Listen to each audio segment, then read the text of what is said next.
Good evening. Welcome to the Easthampton City Council meeting for Wednesday, July 7th, 2021. The meeting tonight is being recorded and broadcast live on Easthampton Media, Charter Channel 193, and live streamed on Easthampton Media's YouTube channel. As always, thank you to the Easthampton Media Group for bringing these meetings to us. All counselors and participants in this meeting are gathered remotely during the COVID-19 pandemic under an extension of an order by Governor Baker on March 12, 2020, that has been extended to April of 2022, allowing us to do so. I remind both the members of the City Council and of the public to remain on mute until recognized by the chair. Also, for members of the public, please remove your camera for the duration of the meeting unless you are participating in public speak or the public hearing. Thank you. This meeting is now called to order. Barbara? Peg Coniff. Here. Salem Derby. Present. Erica Flood. Present. Omar Gomez. Here. JP Kaczynski. I see You're him. muted, but I saw you. Tom Peak. Here. Dan Rist. Here. Lindsay Rothschild. Here. Owen Zarrett. Present. Okay, let's stand, please, for the Pledge of Allegiance. I pledge allegiance to the flag of the United States of America and to the republic for which it stands, one nation, under God, indivisible, with liberty and justice for all. Okay, thank you. I'll take a motion to approve the minutes of June 2nd and June 16th. So moved. So moved. Second. Motion is second for the minutes of June 2nd and June 16th. Any further discussion? Barbara? Peg Coniff. Aye. Yep. Salem Derby. Aye. Erica Flood. Aye. Omar Gomez. Aye. JP Kaczynski. Aye. Tom Peak. Aye. Dan Rist. Aye. Lindsay Rothschild. Aye. Owen Zarrett. Yes. All right. Now is the time in the agenda for public speak. Is there anyone from the public who would like to make any comments around anything other than what is on the public hearings for tonight? Just go ahead and hit the reactions button, and then you can raise your hand from there. Okay, not seeing any. We will move on to, well, we have a few minutes till the public hearing. So we'll move on to communication from elected officials, boards, and committees. Would anyone like to have any communication? Steve Linsky, what? Hi, what how are committee, you? Steve? Remind us what committee you're on, Steve. Oh, I forget. I'm on so many. I know. Well, thank you. I'm sorry if I missed the public speak. That's why I want. Oh, well then go ahead. Okay, because I believe you have an item on the agenda that I think we originally thought was at committee level, but it's I think it's past committee level, and that is the decriminalization item on psychedelic drugs. It is not past committee yet.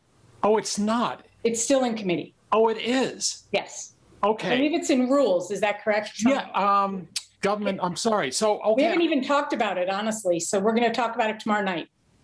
Great. Okay. Thank you. There was some confusion about whether it was before the council tonight or it was at committee. In Okay. committee. So that will take care of that. Well, it's lovely to see you anyway, Steve. We're going to try to, on behalf of the Healthy Youth Coalition, we'll try to get some kind of communication in advance of you. I don't know if we can participate tomorrow, but at least I thought I'd pop in because I thought it was on tonight's agenda. No worries. Thank you. Have a great meeting. You too, Stephen. Take care. Go in peace. Yes. Bye-bye. Okay. Anyone else from a committee who would like to do any communication? Any elected officials that would like to do any communication? Okay. Dan, do you have anything to announce for Vice President Communications? No, I do not, Madam President. I do not either. Mayor, do you have any well, she's not quite. Mayor, do you have any communications for Mayor speak at this point? She's still working on audio. We're clearly moving way too fast. Let's all sit and talk and ponder our lives for a moment while her audio kicks in. Mayor, can you hear me?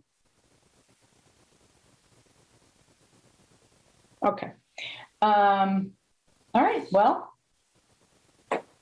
We still have 10 minutes, so we can launch into reports of standing committees until 6:15. Dan, do you want to start with finance? Yeah, and I will go into the interdepartment transfer. We might be a little late, but Okay. I have two new business.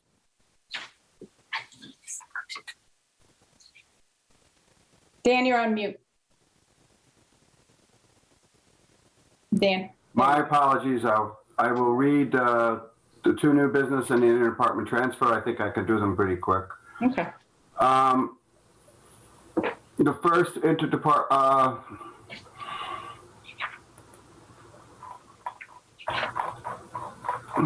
give me a second. Gonna get to it. This will be a first reading. Supplemental appropriation request is coming from the Community Preservation Act. The request is for $58,083 to be appropriated from the CPA reserve for affordable housing, $58,083 to be appropriated to the Valley CDC housing redevelopment assessments, $58,083 for the following purpose: for conducting planning and pre-development tasks necessary for the creation of new affordable rental housing in Easthampton. The second CPA, I gotta get to it, appropriation.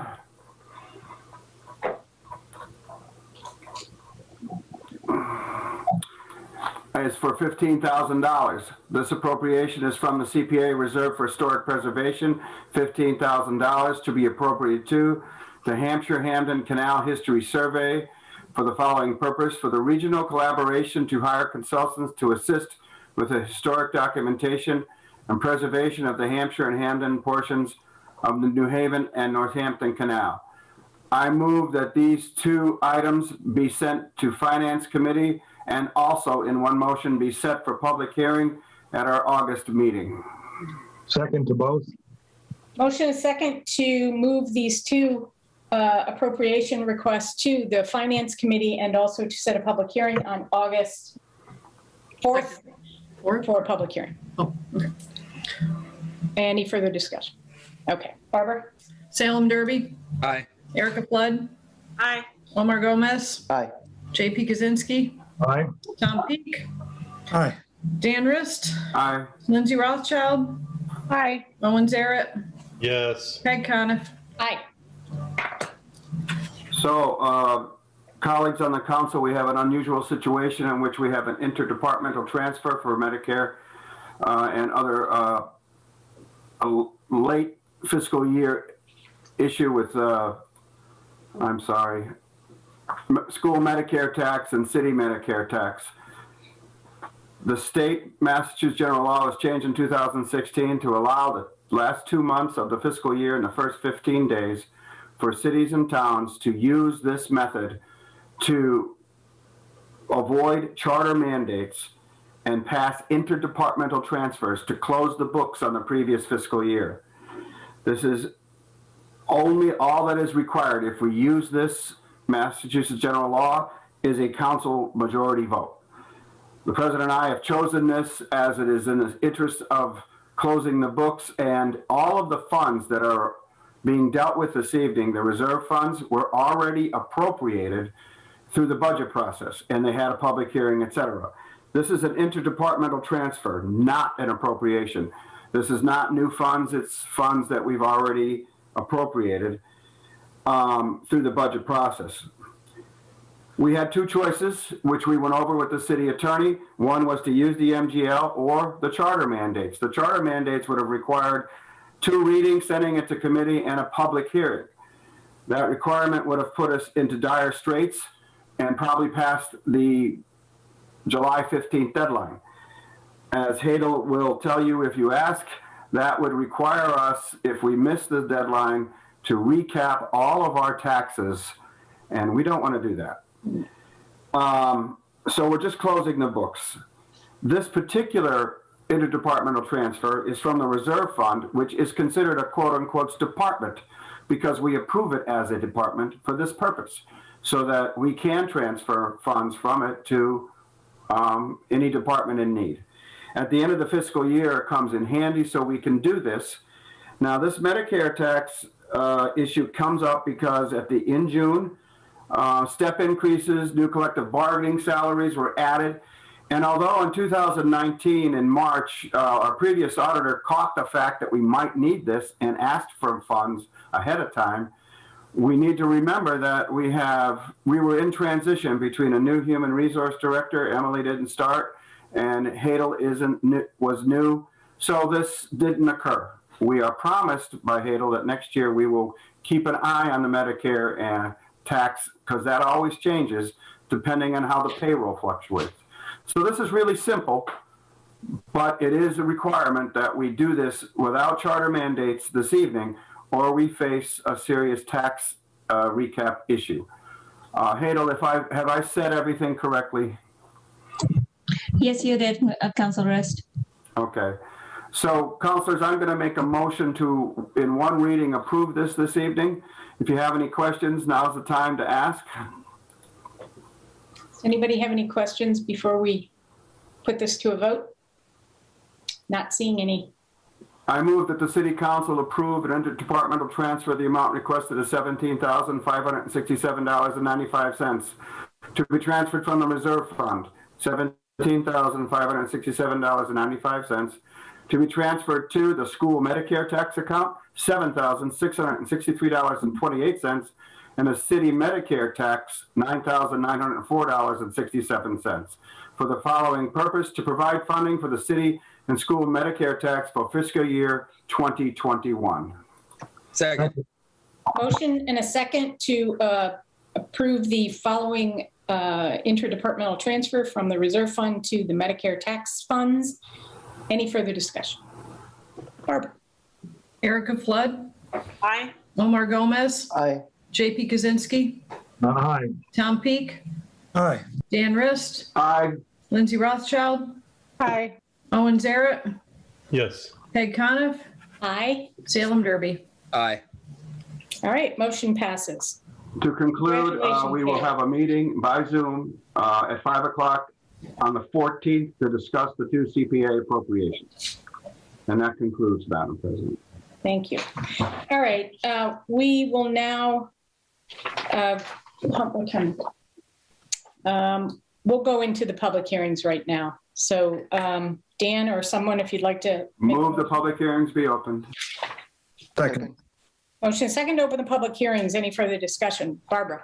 Omar Gomez, Aye. JP Kaczynski, Aye. Tom Peak, Aye. Dan Rist. Dan, see you Yeah, smile. I see. I read his- Lindsay Rothschild, Aye. Owen Zaret, Yes. Peg Coniff, Aye. Salem Derby, Aye. Erica Flood. Aye. Okay, public hearings are now open. The first item on the public hearing is an amendment to the city ordinance for stormwater management. Councilor Derby? Thank you, Madam President. So what we have here is something that the DPW has been working with Tig and Bond, and it's a requirement that the deadline is kind of looming here. I think it actually passed on June 30th, but since we were in progress. And so I see that Greg Nuttleman's here, so I'll let him kind of explain the details for you guys. So we were required by the EPA to update language in our city stormwater ordinance and to remain in compliance with our municipal storm separate sewer permit, our MS4 permit. And this is just the outcome of it. The Board of Public Works approved the language changes. Ordinance Committee did earlier this year. And we just need final approval of the council just to remain in compliance with the EPA's requirements. Okay. Any questions from councilors? Any questions from the public? I just have one question. Salem, do we have the language that it was changed to? Was that in a prior packet or we have? Okay. All right. No, Councilor Peak. Yeah, I just want to say, I participated in this. The changes, there's a lot of fairly minor changes that go throughout it. At the end of the day, we reviewed it and came to the conclusion that, first of all, none of the changes were terribly objectionable, but also there really isn't much of a we didn't really feel like there was much of a choice on this one, like, because if we don't do it, then we're going to be in trouble with the state. So it just seems like a no-brainer to me. Okay, thank you. Any other comments from either the public or city council? Well, I just wanted to say that this did pass 3-0 in the ordinance committee. And we also, as Tom said, we did review it, even though I don't think any of us really have the expertise to do a deep dive of the technical aspects of this. I think we did review each change, and we also, specifically we're looking at how this could affect potential development in Easthampton and tried to look at it with that lens as well. So while we're not skilled stormwater management experts, we did our best. Okay, great. Anything else?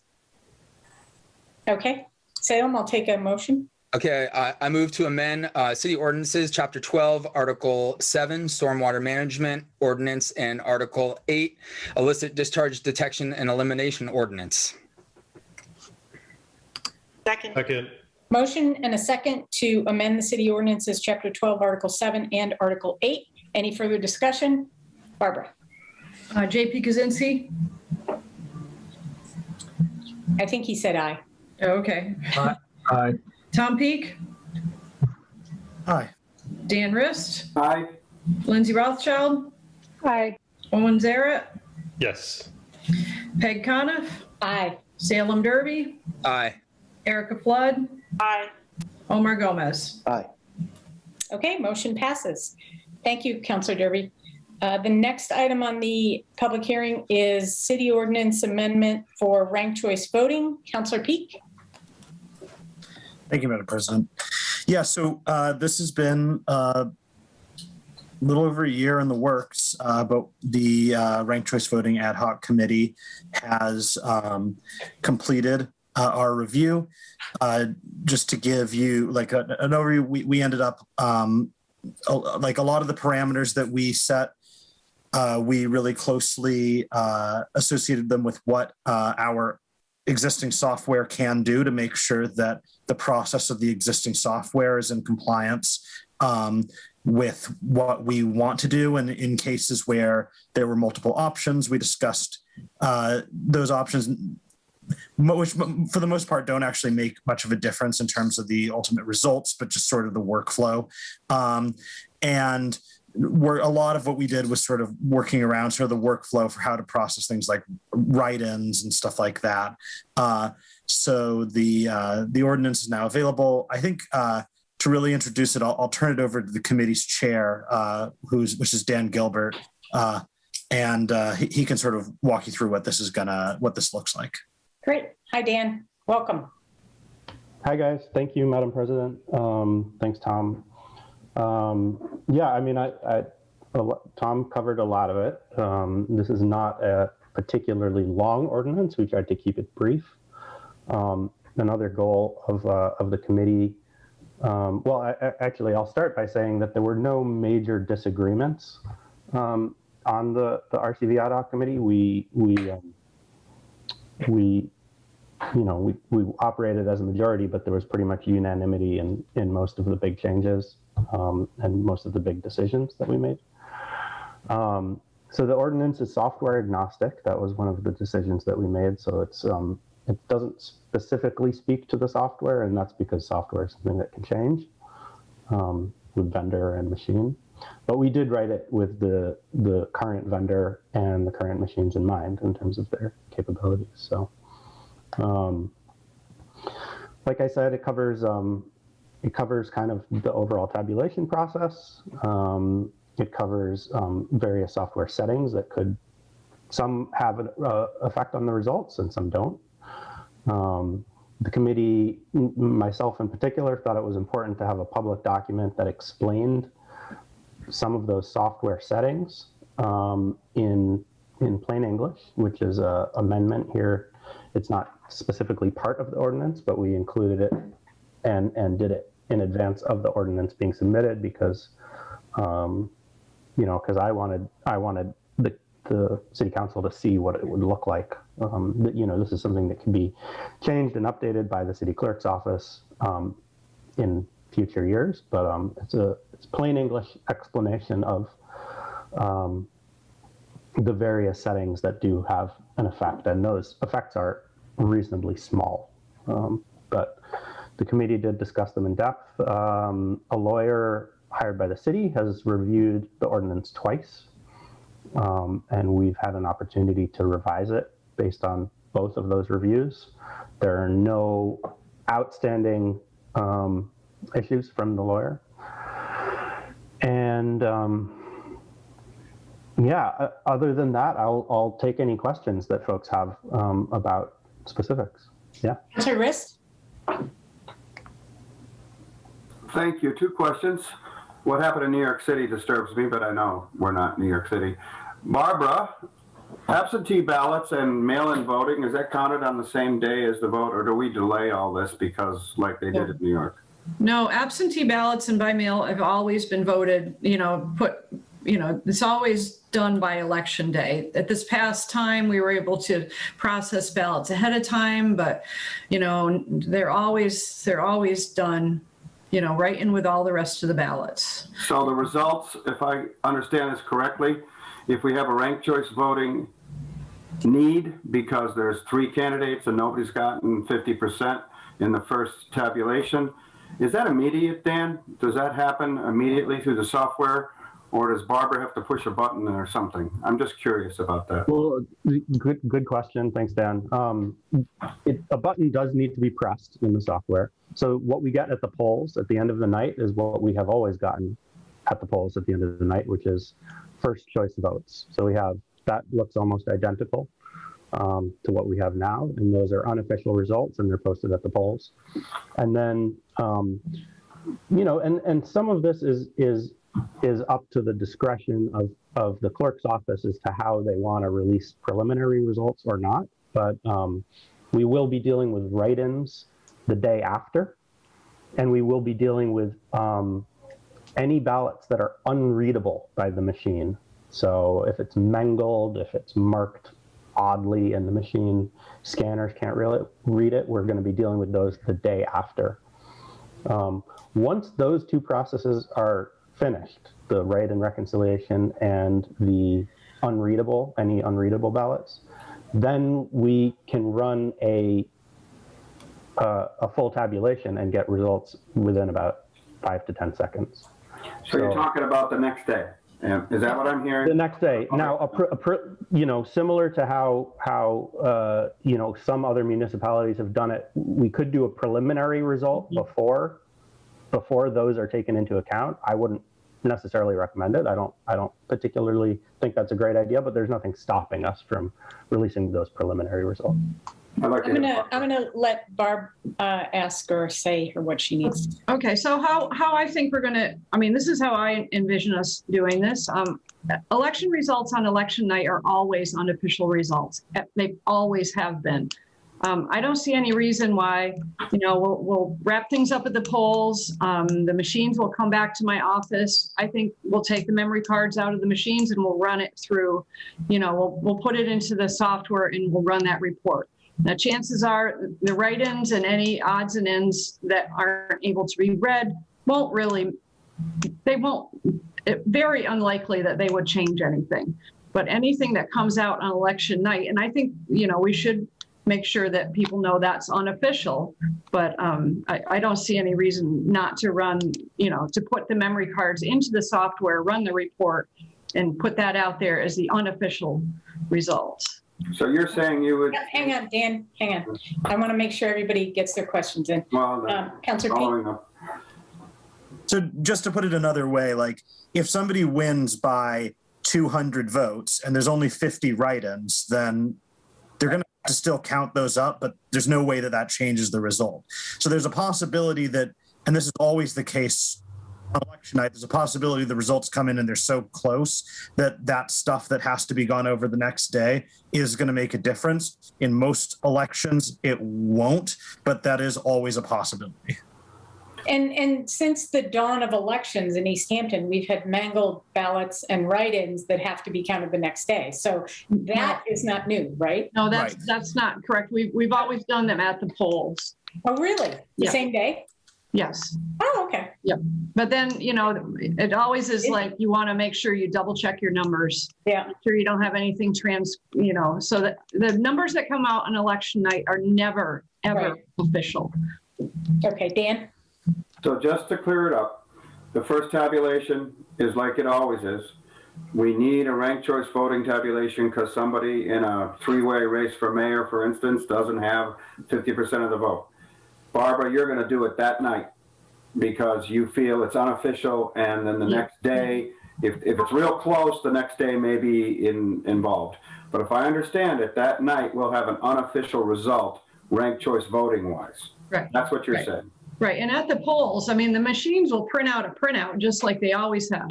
It'll just be, Dan, correct me, that will just show the first rankings. Yeah. So, we'll still put that up on the wall. And if it's clear that somebody has 50%, It's done. it's done. Okay. Okay. That's all I want. Thank you. Go ahead, Dan Gilbert. Two quick points. One are Barbara mentioned that previously the write-ins and machine unreadable ballots were done at the polls, which was open to the public and in view of the public. And I just want to stress that our current day after processes to deal with this are also open to observation by the public. This is not a situation where the public loses any access. And in fact, it might be easier for interested members of the public to observe because these processes are going to be very specific to what they're doing. One of them is done by a panel of 3 people. So these are, in some ways, I think, even more transparent, or at least as transparent as prior. And second, just because the New York election is on everyone's minds, and we just got the final results yesterday. The sort of debacle with that, the Board of Elections has come out and said, and others as well, and just to reiterate, that debacle had nothing to do with ranked choice voting. That had to do with them including sample ballots in their preliminary results. So, that could easily have happened in a non-ranked choice election, and it was simply coincidence that this was their first use of RCV. And I give them some credit for being very clear about that. The Board of Elections statement made that very clear too. So it's unfortunate to see for a Board of Elections or an election to have a sort of screw up like that, but it is clear that it did have nothing to do with their adoption of ranked choice voting. Okay. Barbara? I did just want to make everybody, make sure you all know that on March 31st, we did run a test election. And at that test, we had the vendor, LHS, a few people from that LHS. We also had the director of elections. She came to make sure that she liked how everything looked. We did talk about doing the day after adjudication and write-ins, and she was fine with that. So, the ballot that we included with the agenda packet is what we did, and that's what it's kind of going to look like. But I just wanted to let you know that, we've worked really closely with LHS, the vendor. They've, right from the very beginning made sure that what we put in the ordinance was going to work with the software, because that's very important. And Elections Division is aware of, what's going on as well. We also talked to an elections person from Cambridge, which is the only place right now that does ranked choice voting, but their ranked choice voting is very different from anybody else's in probably the world. And it's very complicated, and ours is not going to be that complicated, but it was still good because they do the day after adjudication as well. It was interesting to talk to her. Great. So we haven't been doing this in a vacuum, just us sitting on Zoom. Right. Thanks, Barb. Councilor Kwasinski. And first of all, thank you so much for being here on this project and for all the help you did on our city council ranked choice voting election.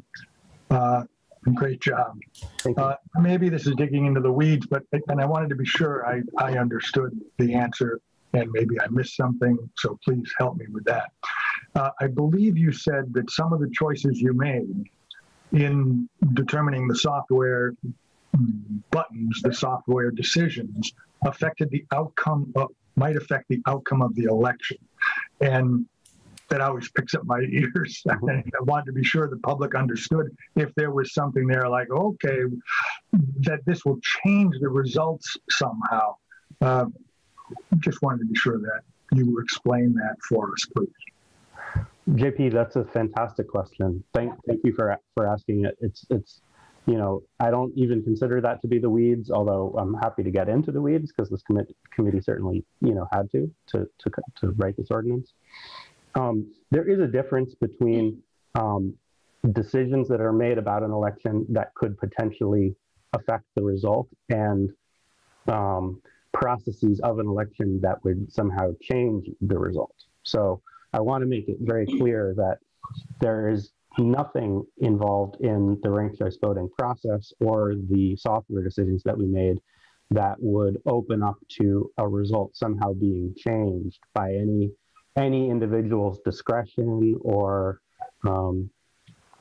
any sort of I don't know. I just want to make that extra point that these are decisions we were making in advance about how the election is conducted and how it's tabulated that are then rigidly followed through the beginning, middle, and end of the election and the tabulation, so that all the candidates and all the voters can be fully informed about what the process is, and then that process is completely transparent. So there's no muddling of anything, there's no changing, everything can be justified in terms of these settings and these guidelines. So to give you an idea of what those things are, there is the software settings tabulation, software settings sort of write-up. It's a single sheet, and it's in your packet. It's after the ordinance. Like I said, it's not an official part of the ordinance. Its creation and existence and availability is dictated by the ordinance. And this is something that'll be on the city website, and it will also be posted at the polls, at every polling location. And what it covers are the few decisions that we made as a committee for how the tabulation will proceed that do have an effect on the count, right? There are some settings, for example, like, do you want the software to pause between rounds so that you can see each individual round as it's being tabulated? That's an example of a setting that does not affect the result at all. It's a sort of user interface decision. So this does not include settings like that the committee did discuss, but we felt did not need to go into the ordinance. However, there are these few that do have an effect. And to give you an example, I'm happy to go through each and any questions that come up. I think it's actually a good use of this is the place for those things to be discussed. I'm also available to discuss it offline, but I think this is a great, as is anyone really on the RCV committee. But to give you a good example of this is skipped rankings. So something that voters can do on a ranked choice voting ballot is they can mark a choice for first preference, and then they can skip, if they want, the second choice and then mark a third choice, right? This is not recommended, but it's something that's physically possible to do on a ballot. This happens sometimes with a lot of candidates. If somebody really likes someone, they'll mark them first, and they really dislike somebody, they will mark them last. So this brings up an interesting dilemma, which is, how do we tabulate this, right? Remember, ranked choice voting, you need first choice votes to win, and each person only gets one vote, right? So if your first choice is eliminated, only then do your subsequent ones come into play at all. So when there's these skipped rankings, we have to decide, how is the software going to determine them? So as this little sheet explains, if someone skips a ranking, we do not consider lower rankings. This was a choice. We could have said, if someone skips a ranking, then we move up their lower rankings. So that third preference would then become a second preference, right? If their first choice was eliminated. The reason that we don't do that is kind of because of what I just talked about. Sometimes voters will rank somebody they really like, and then they'll skip over everything else and they'll rank somebody they really don't like. In that kind of case, which is documented, people, this is a way that people will sometimes vote. We don't want to interpret their, what I call it sort of a hate vote, their extreme dislike vote, as a second choice. Because their intent there probably, when you see something really high and something really low, is I really like this person. Everyone else I don't really have an opinion about, and then I have a very negative opinion about this last person. So we decided that that was a better way of dealing with those particular ballots, that particular circumstance, as opposed to bumping it up and causing that potential sort of extreme dislike vote to be interpreted as a second choice. Now, Dan, so this kind of stuff, yeah, you're saying will be posted at the polling place.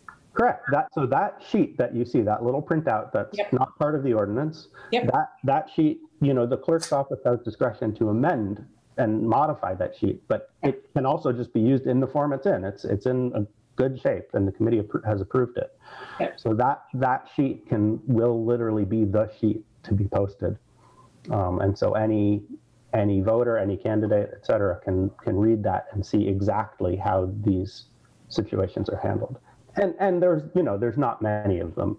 Overvotes and undervotes are the two primary things that sheet addresses, and undervotes and overvotes are one, undervotes are the skipped rankings I just talked about, and overvotes are when two people are marked for the same ranking. Again, the software does need to be told, how do we handle this? So again, these are things, they do not change the result of the election whatsoever. They are rules that we set up well in advance of the election, but they do have an effect on the tabulation. Mm-hmm. They affect how it's counted. Okay. Dan, I want to thank you so much for that explanation. I think that kind of frames the project so the public can go to the polls with good confidence that their vote will be counted in the way that they want it to. Yes. Thank you. And I'll add that this committee is not dissolving. We're going to continue working, and what we're going to continue working on is education. So we have funds appropriated for a mailer to go to every city address.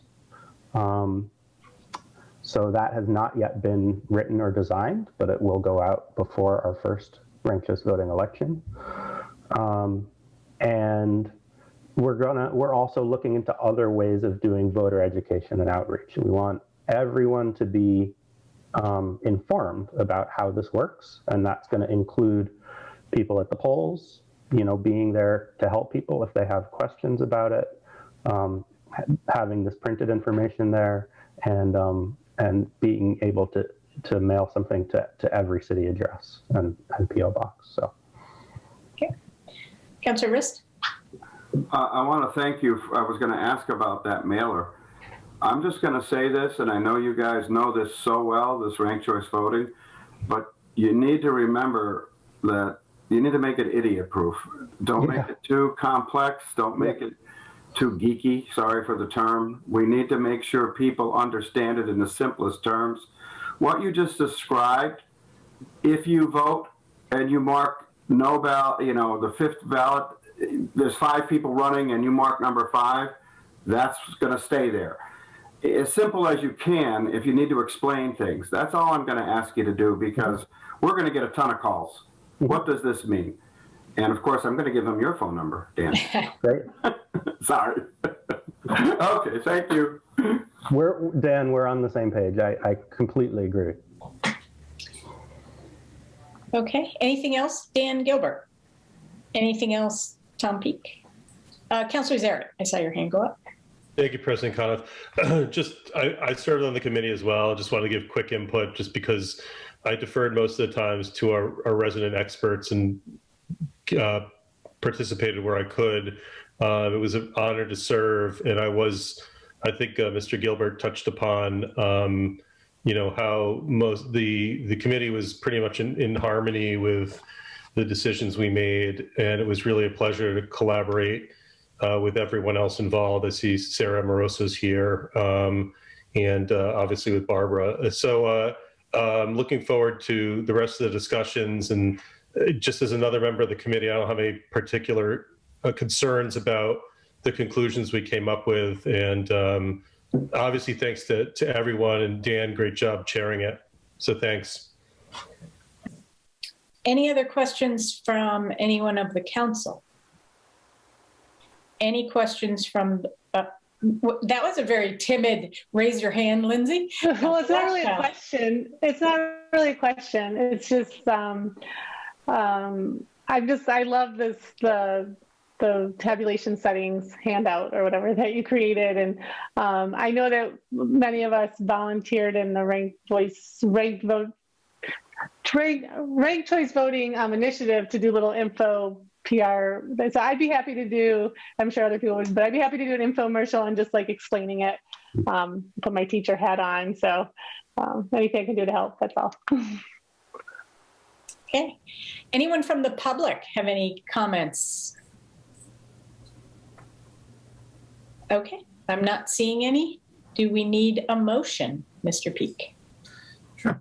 I will make a motion to amend the city ordinances chapter 2 by adding a new article 6 entitled ranked choice voting. Second. Motion and a second to amend City Ordinance Chapter 2 by adding Article 6, ranked choice voting. Any further discussion? Barbara. Tom Peak, Aye. Dan Rist, Aye. Lindsay Rothschild, Hi. Owen Zarrett, Yes. Peg Coniff, Aye. Salem Derby, Aye. Erica Flood, Hi. Omar Gomez, Aye. JP Kaczynski. Yes. Motion passes. Congratulations, guys. Great job. Thanks, everyone. Okay, I'll take a motion to close public hearings. I move the public hearing to be closed. Second. Second. Motion and a second to close the public hearing. Any further discussion? Barbara. Let's see, Dan Rist, Aye. Lindsay Rothschild, Hi. Owen Zarrett, Yes. Peg Coniff, Aye. Salem Derby, Aye. Erica Flood, Hi. Omar Gomez, Aye. JP Kaczynski, Yes. Tom Peak. Aye. Okay, the public hearings are now closed. We'll continue on with the agenda. Mayor, I think you were trying to log in when we were trying to get some other work done before the public hearings, and we are now at Mayor Communications. Do you have anything you would like to say? No. I don't know why I thought that was funny. Okay, we'll continue on with the reports of committees, and we are now at Public Safety. Councilor Gomez. Thank you, Madam President. I want to start with, I want to make a motion to extend the review of the Mayor's Pledge Group report for 90 days. Second. Motion second to extend the Mayor's Pledge to Reimagine Policing report for 90 days. Any discussion? Barbara. Lindsay Rothschild, Hi.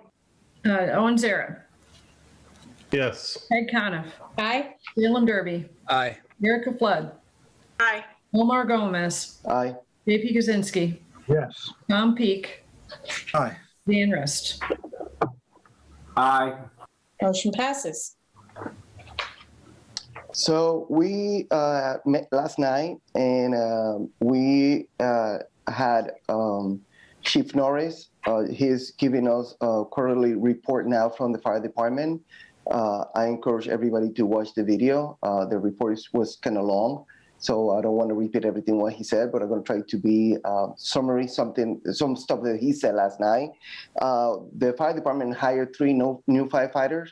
So now that we comply with the grant that we had 2 years ago, if I remember correctly. Yeah. So he have that. He told us that 2 of the ambulance they have over 100,000 miles, and it's time to replace them. He applied for the grant, He's still waiting for the answer of one of the grants, and he is expecting to come to the mayor and then probably to us to ask for money for the next, the new ambulance. But that was part of the conversation. And he presents some numbers for the revenue that the fire department is having now, and he explained us how that works when he sends the bills, and Medicare have some. They already set up how much they're going to pay with Medicare, and the difference between how he sent the bills and how we receive the money. And he explained to the committee how he's managing all the money, and all the money is going to general funds. He explained the contract with Easthampton is working pretty well for our community, and basically that was it. The department is upgrading and doing everything where they need to have all the equipment necessary to keep it updated and keep safe our firefighters and keep safe our community. Can I ask a question, Councilor Gomez? Is a report from the fire department going to be an ongoing thing for you? Like, are you going to get something quarterly, and should we get that onto the agenda for here? Because was it on the agenda for the other day? Yes. Okay, so we just need to get it on this agenda then. Okay. Yeah, we can do that. I mean, we contact Barbara, and that's why we put it on the agenda, because we don't think it was necessary to send it to the full city council. And that's why yesterday I sent the report to all the councilors, and I hope everybody got it. But yes, we can add it to this agenda too. Yeah, I mean, it's a Barb thing. I just want to make sure that. Yep. No, she knows. Okay. She knows. If it's going to be an ongoing. Yeah, we're going to do it quarterly. Yep. Perfect. Thank you. And I hope in the future we have the police department too. So then we move for the Major Splash Group report. Like I said last time, we invite the Senator Velez and State Rep Dan Carey. Sadly, they couldn't make it because there was a session yesterday and they couldn't make it. They were traveling from Boston. But the State Rep Dan Carey sent us the summary of the new bill, the reform, the police reform from the state level. And because we received it yesterday, so what we're going to do is we're going to review it. We're going to compare the new reform with the Major Splash Group report. And we're going to discuss that at the next meeting. And probably in the next couple of meetings, we're going to bring a report with a recommendation to the mayor. We can tell the mayor what to do, but we can tell her, we recommend you to do this or that. And that's what we're going to plan to do. So again, sorry. So when you present that, you will present it in the setting of a public hearing and in this meeting, or how is that report going to be kind of communicated out? And are you targeting, well, August probably won't happen. So you're probably targeting September for that? Yep. Okay. Yeah, September probably is going to be when we're going to start bringing that report back. And I don't believe that we need to do public hearing. That's up to you, we don't President need Conniff. to. But I think it will be good for the community to listen to them and be part of the conversation. So I think we need. It's going to be a good option if we have it. Okay. And we schedule our next meeting to August 10th at 7 p.m. And that concludes. Could I ask, there is a new, sorry. Yes, I saw it. Sorry, I have it in my notes. Don't worry. I do have it. Latecomer. So I will make a motion to move to the public safety, the request to review safety of the sidewalk on South Street and Main Street intersection. Second. Motion second to move the request to review the safety of the sidewalk to the Public Safety Committee. Any further discussion? Salem Derby. So I put this forward, and I just wanted to explain really briefly before we vote it to committee. So this was something that was an ongoing item that was that we had discussed in public safety previously. It was in the PC report, and basically next to College Highway Variety, the sidewalk was paved over, and it is being used as a parking lot. And so I was reminded by a constituent when they had to walk into the street with their baby stroller trying trying to get from the other side of South Street to the bike path, that was something that we needed to address. So that's why I brought it forward. Great. Thank you. Okay, so we have a motion and a second. Barbara? Owen Jarrett, Yes. Peg Coniff, Aye. Salem Derby, Aye. Erica Flood, Aye. Umar Gomez, Aye. JP Kaczynski, Yes. Tom Peak, Aye. Dan Rist, Aye. Lindsay Rothschild. Aye. Okay, motion passes. Thank you for reminding me that we have that, and that concludes. I don't have much to do here, so I enjoy it when I can do those kinds of things. Appointments, Councilor Rothschild. We had voted 2-0 to recommend the appointment of Brad Riley to the Housing Authority. Wow. However, I'm sorry, it's been a long day. However, we learned that because according to, I think, Mass General Law, that seat needs to go to a union member. Was it Mass General Law? Is that why, Barb? So I think the mayor is going to withdraw that appointment. It was very unfortunate because Brad would be a great fit for the Housing Authority. He brings a lot of experience, a lot of knowledge, a lot of passion. So hopefully we'll find a way to get him on it in the future. We had Elizabeth Rist's appointment before us too, but due to the internet outages that were happening, we didn't get her reply email in time to discuss it. So we're going to have to do that in the next meeting. So I will move to move the following mayoral appointments to the appointment committee. Kenneth, how do I pronounce his last name? Vecchia, to the alternate position on the planning, Vecchia, on the planning board with a term expiration 12/31/2023. Second. Motion second to move Canavecchia to the planning board, to the mayoral appointment. I'm sorry, to the appointments committee. Lindsay, I'm catching whatever you have. To the appointments committee. Any further discussion? Okay, Barbara? Peg Coniff, Aye. Salem Derby, Aye. Erica Flood, Aye. Omar Gomez, Aye. JP Kaczynski, Aye. Tom Peak, Aye. Dan Rist, Aye. Lindsay Rothschild, Aye. Owen Jarrett. Yes. Barbara, do we need to formally vote to remove that second nomination that the mayor is going to remove, or should we wait until the mayor withdraws it? Well, it's the mayor's appointment, so I almost think it should come from her. Okay, sounds good. All right. Oh, yeah, Councilor Rist? This is awkward for me. Lindsay, we have a 45-day charter mandate for approving or disapproving, an appointment. So if you wait till August, Okay. I think that unfortunately my daughter, not unfortunately, but my daughter is probably appointed anyway. So I just want to remind everybody, we extended that charter. It used to be 30 days to 45 days to account for one meeting in each summer month. So just so you know, that's something that's out there. And I don't know if that's going to apply in this case, but 45 days is what we are allowed to debate a mayoral appointment and approve it or disapprove it. So if we do not vote on it, it's automatic. It's automatically approved.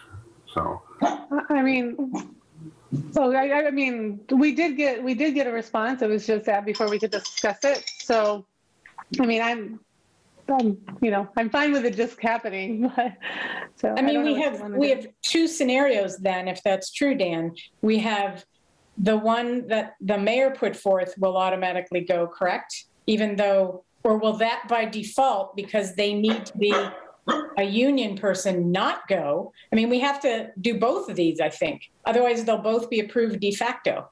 I think we have to disapprove. I'm sorry, I interrupted, but we have to disapprove, Brad, because otherwise it's automatic.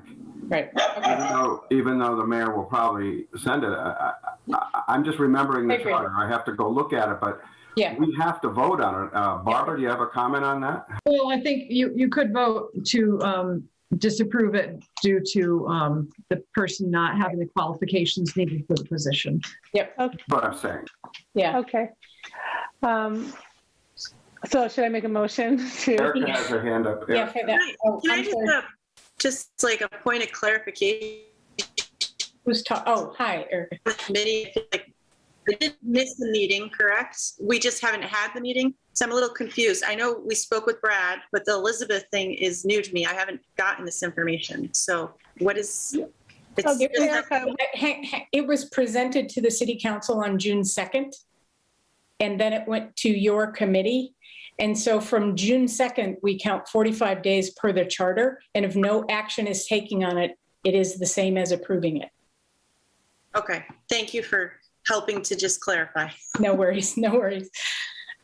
So we have to vote down Brad, and then it's the question of the other one on whether we just let that ride and get approved. So why don't you make the first motion, Lindsay?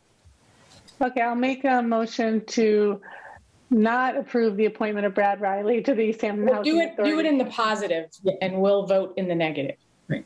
Do it as to approve Brad, and then we will vote. Oh, and then you vote against it? Yeah. Right. Oh, okay.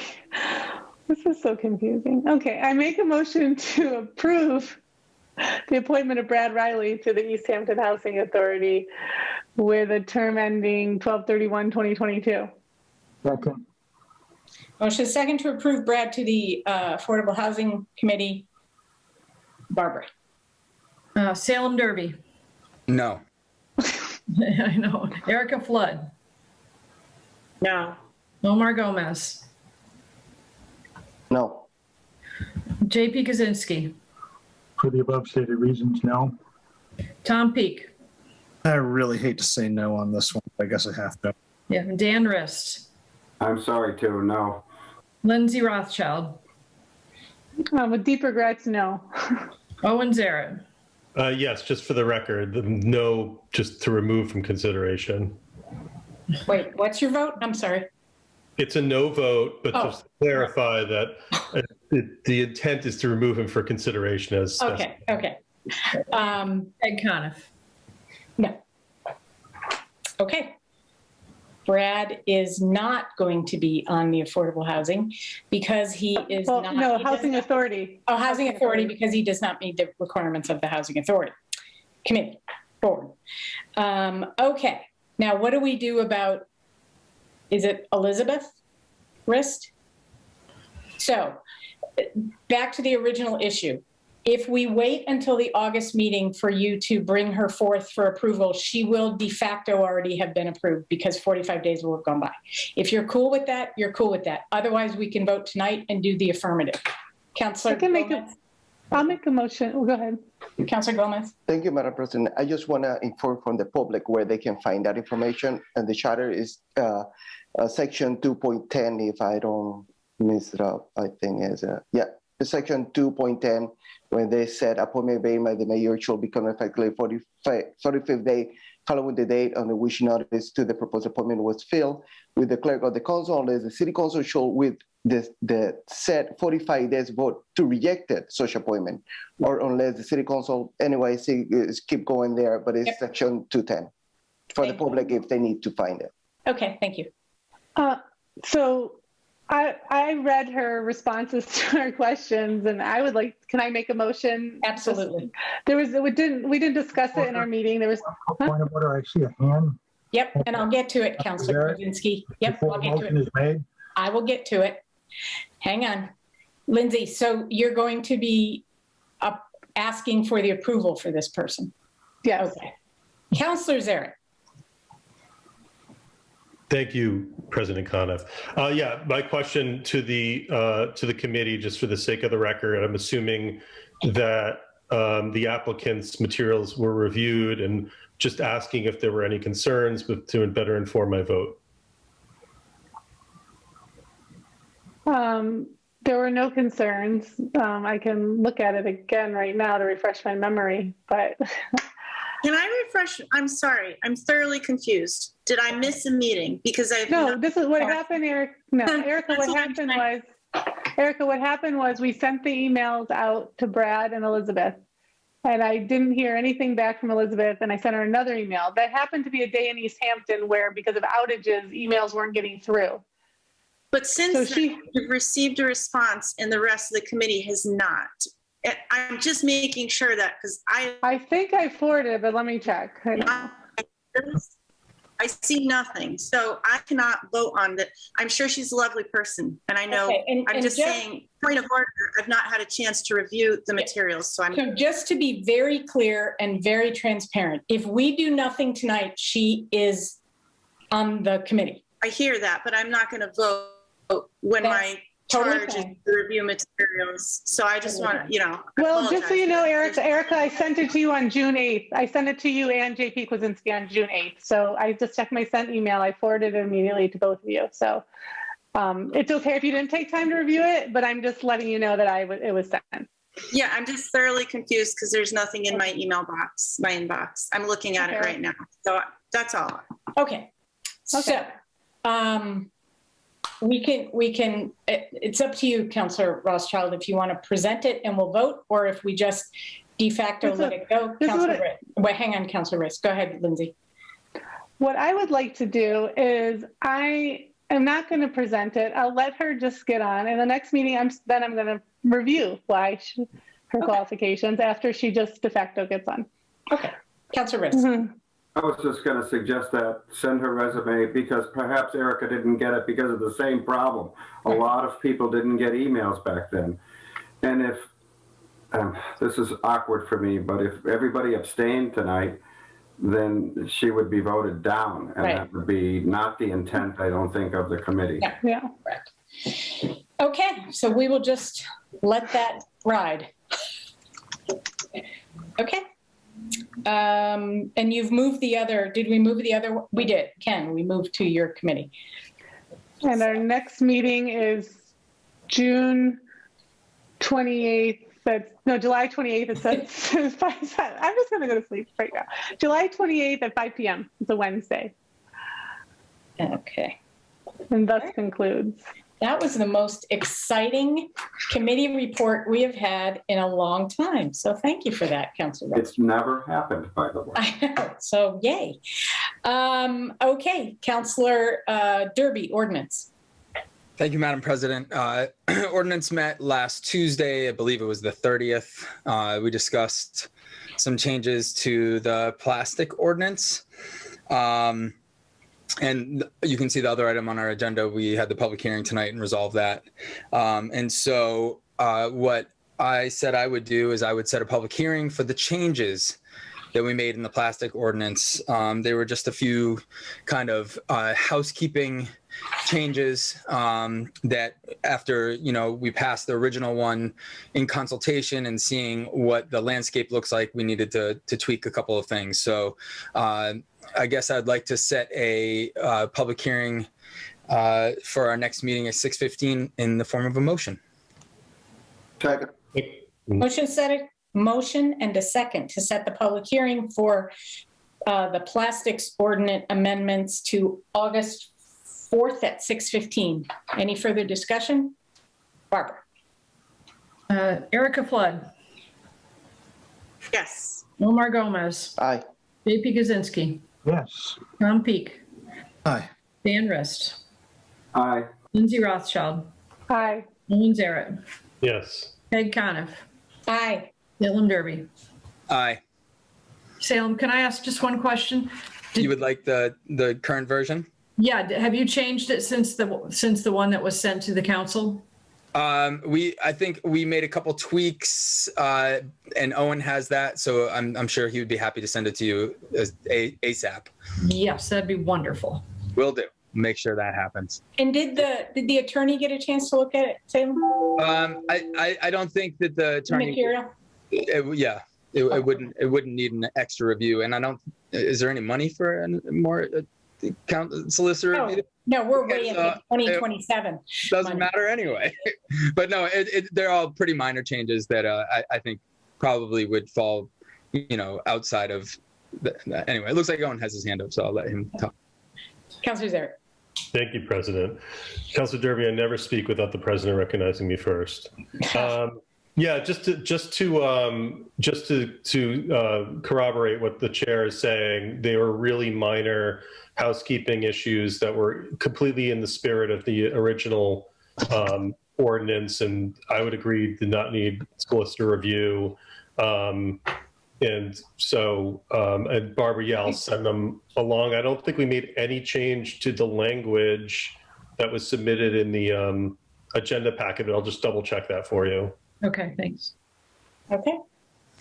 And I don't believe we have any new business. I haven't set a next meeting for us just because vacations are coming up. And on that note, I apologize, but I'm going to have to, on that next meeting, I'm going to have one of my colleagues run that public hearing because I'm going to be sitting on the Mayan Riviera somewhere. So I apologize in advance. Yeah, that concludes. We now all hate you, Salem, but that's fine. It's probably going to be really hot and humid, so. Oh, well, yeah, ooh. Okay, thank you, Councillor Derby. Councillor Zaret, property. I know you don't have anything on the agenda, but I think you have new business. Indeed, we do, President Coniff. I'd just like to move, there's a new business under new business item A, pole location request on Torrey Street, add 3 poles and relocate 4 poles. This is pretty clear in the packet. There's a couple poles that need to be moved, as well as a couple mid-span poles for support that are being requested as well. I have to contact the Eversource rep, and so once I get an idea about their availability, I'll set a meeting. But I think I feel confident right now, President Coniff, that we can have a public hearing at the August meeting. So at this point in time, I would like to make a motion to set a public hearing for this item on August 4th. Oh, yes, I won't be here, but I will set the public hearing though. Okay, you want to do it all in one motion, move it to your committee and set the public hearing, and then we don't have to vote twice. Yes, well, actually probably might need to be 2 motions. Councillor Rist has a question. I know why. I'm sure that Councillor Zaret and Councillor Derby aren't going to be at the meeting on the 4th. I'm going to ask Councillor Peak, are you going to be there for the ordinance review? I'll be there. Okay, great. Okay, go ahead, Councillor.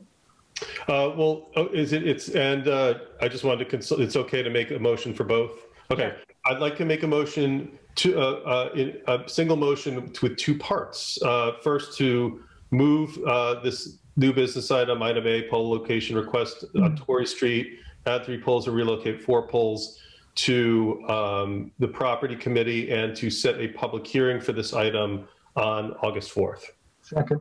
Motion is second to move the pole location request on Torrey Street to the property committee and to set a public hearing for 8-4. Any further discussion? Barbara. Peg Coniff. Aye. Salem Derby. Aye. Erica Flood. Aye. Omar Gomez. Aye. JP Kaczynski. Aye. Tom Peak. Aye. Dan Rist. Aye. Lindsay Rothschild. Lindsay. Aye. Aye, she ayed it. Aye. Owen Zaret. Aye. Okay, motion passes. President Coniff, may I ask a question for clarification? Yep. That meeting, is that in person or is that remote? Which one? The 8-4? The August council meeting. TBD. Okay, if it's remote, I might be able to attend. Okay. And thus concludes. Okay, thank you. All right, Rules and Government Relations, Councillor Peak. Thank you, Madam President. We are going to meet tomorrow for the first time in a little while to discuss all the stuff on our agenda. I do notice that one of the things, which is the Council Rule 11H amendment, will otherwise expire before we meet again. So I'd like to request a 90-day extension on that. Second. Motion second to extend Council Rule 11H amendment 90 days. Any discussion? Barbara. Salem Derby. Aye. Erica Flood. I saw her. Aye. Omar Gomez. Aye. JP Kaczynski. Aye. Tom Peak. Aye. Dan Rist. Aye. Lindsay Rothschild. Aye. Owen Zaret. Yes. Peg Coniff. Aye. Okay. And thus concludes. All right. Thank you, Councilor Peak. We kind of just talked about ranked choice voting, so I don't think we need an update from that committee. Senior tax work-off, Councilor Kwasinski, anything new to add there? We haven't had any additional meetings, and I would defer to Madam President if you had any new information. I don't. I do know that applications have opened and that applications are now being reviewed. They've gotten some responses, but beyond that, nothing additional to add. Ordinance Review Committee, Councilor Rothschild, anything there? We are meeting on August 2nd at 6:30 p.m. That's a Monday. We're hoping in that meeting to, I'm going to be bringing a draft of kind of the table style report we talked about. So we're going to be working, because we're hoping that will be an in-person working meeting. We're really hoping that that will be the goal. So that's the next meeting, and that concludes. So again, you'll probably be targeting one of the September meetings to present to us instead of the August 4th meeting. Yes. Okay. Okay, cool. All right, we have done old business and we've done new business. I will take a motion to adjourn. So moved. Second. Motion and a second to adjourn. Barbara. Erica Flood. Hi. Omar Gomez. Aye. JP Kaczynski. Yes. Tom Peak. Aye. Dan Rist. Aye. Rothschild. Aye. Ian Zarrett. Yes. Peg Coniff. Oh, sure. Salem Derby. Aye. Okay, motion is adjourned. Thank you, everyone. Have a great week. Shortest meeting in 2 years. See you later. Bye.